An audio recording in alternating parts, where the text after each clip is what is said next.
نبی مکرم صلی اللہ علیہ وسلم سے محبت کرنے والا قیامت کے روز انہی کے ساتھ ہوگا۔ اللہ اکبر۔ امام مسلم انس بن مالک رضی اللہ تعالی عنہ سے روایت کرتے ایک شخص رسول اللہ صلی اللہ علیہ وسلم کی خدمت میں حاضر ہوا اور عرض کی قیامت کب قائم ہوگی؟ تو نبی مکرم صلی اللہ علیہ وسلم نے فرمایا تو نے قیامت کے لیے کیا تیاری کی ہے؟ اس نے عرض کی اللہ اور اس کے رسول صلی اللہ علیہ وسلم کی محبت۔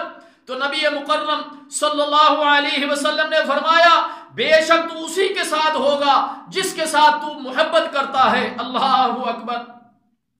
انس رضی اللہ تعالی عنہ فرماتے ہیں ہمیں اسلام لانے کے بعد کسی بات سے اتنی زیادہ خوشی نہ ہوئی جتنی نبی مکرم صلی اللہ علیہ وسلم کے اس ارشاد سے ہوئی فَإِنَّكَ مَعَ مَنْ أَحْبَبْتَ، بے شک تو اسی کے ساتھ ہے جس کے ساتھ کہ تو نے محبت کی۔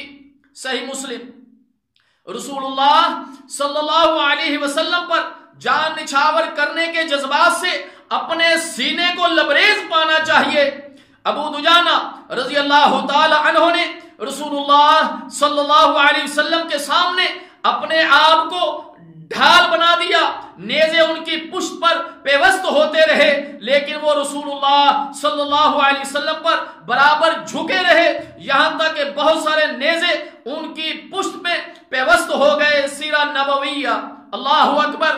یہ تھی محبت صحابہ کی رسول اللہ صلی اللہ علیہ وسلم کے ساتھ کہ اپنی جان کی پرواہ نہیں، اپنے مال کی پرواہ نہیں، اپنے بیوی بچوں کی پرواہ نہیں، اگر صرف اور صرف پرواہ ہے تو محمد صلی اللہ علیہ وسلم کی ہے کہ ہمارے نبی مکرم صلی اللہ علیہ وسلم کو کسی قسم کی تکلیف نہ پہنچے۔ لیکن آج ہم دنیا میں دیکھتے ہیں کہ بہت سارے ممالک میں رسول اللہ صلی اللہ علیہ وسلم کی گستاخیاں ہو رہی ہیں اور یہ گستاخیاں عام ہوتی چلی جا رہی ہیں۔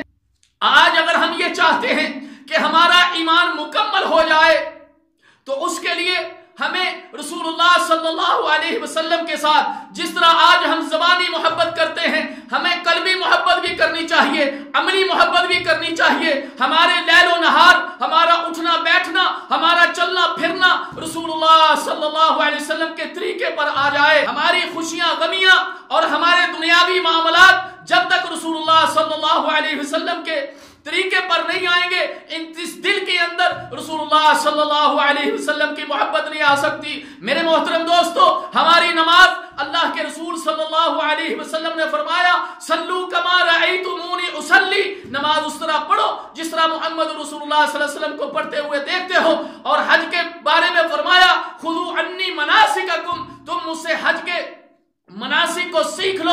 میرے محترم دوستو، اپنے بچوں کی تربیت کیجئے، آج وہ چھوٹے ہیں ان کے دلوں کے اندر رسول اللہ صلی اللہ علیہ وسلم کی محبت کو بٹھائیے۔ میرے محترم دوستو، آج اگر ہم نے اپنے بچوں کی سنت کے مطابق تربیت کی، آج اگر ہم نے اپنے دل کے اندر رسول اللہ صلی اللہ علیہ وسلم کی محبت رکھ کر ان کی تربیت کی تو یہی کل ہمارا سرمایہ ہوں گے، ان کے ایمان مضبوط ہو جائیں گے، ان کے دلوں کے اندر رسول اللہ صلی اللہ علیہ وسلم کی بچپن ہی کے اندر محبت بیٹھ جائے گی اور یہ رسول اللہ صلی اللہ علیہ وسلم کا دفاع کرنے والے بن جائیں گے۔ ہم اللہ تعالیٰ جل شانہ سے دعا یہ کرتے ہیں کہ اللہ تعالیٰ ہمیں رسول اللہ صلی اللہ علیہ وسلم کے ساتھ پکا ایمان عطا فرمائے، ایسا ایمان عطا فرمائے کہ ہم بھی رسول اللہ صلی اللہ علیہ وسلم کی ناموس کے لیے، آپ کی عزت کے لیے ہم اپنی جانوں کو قربان کرنے والے